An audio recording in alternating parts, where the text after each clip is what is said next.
ఆయన ఎక్స్ఎమ్మెల్యే రాజమౌళి ప్రసాద్ రెడ్డి గారు మాట్లాడుతూ, అమ్మా నీ కొడుకును గన జగన్ నన్ను ప్రాణమి అని అడగమనమ్మా, ఇప్పుడు తృణప్రాయంగా ఇచ్చేస్తానని చెప్తాను.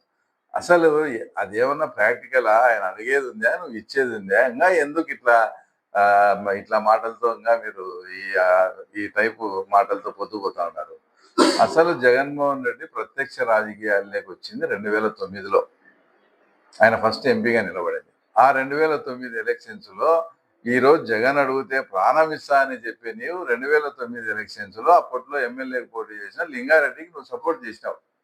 ఆ విషయం నీకు అంత వీరాభిమాని, అంత ప్రాణమే ఆ టైపు ఇచ్చేవాని అయితే అసలు నీకు మామూలుగా నువ్వు చెప్పేది రాజశేఖర రెడ్డి అన్న భుజం మీద చేసి ఏం ప్రసాద్ అంటే నా జీవితమే చాలా అన్నీ. రాజశేఖర రెడ్డి చనిపోతే కొన్ని వందల మంది చనిపోయారు.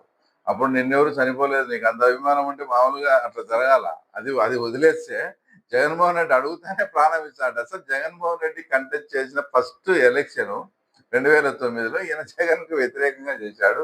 లింగారెడ్డికి సపోర్ట్ చేసి రాజశేఖర రెడ్డి పెట్టిన అప్పట్లో కాంగ్రెస్ పార్టీకి కూడా వ్యతిరేకం చేసి ఆడ లింగారెడ్డి గెలిచినాడు. ఇంత అభిమానం, ఇంత ఇది ఉండేవాళ్ళు అయినా వీళ్ళకి ఏమన్నా సంబంధం ఉందా దాని గురించి?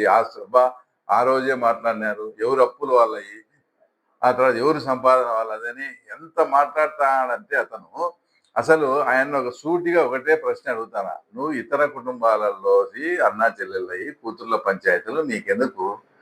నీ ఇంట్లో విషయం మాట్లాడతా నువ్వు ఒక 10-15 రోజుల కిందట నీ రెండో కూతురికి వివాహం చేసినావు.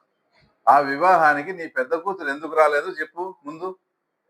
అంటే ఆ అమ్మాయి ఒక బీసీ అబ్బాయిని పెళ్లి చేసుకునే నెపంతో నువ్వు పెళ్లికి కూడా పిలిచరా నీ పెద్ద కూతురు. నీకు బీసీలు అంటేనే చులకన భావం, బీసీలు అంటే అసహ్యం కాబట్టి నువ్వు నందం సుబ్బయ్య బీసీ కాబట్టి తప్పినావు.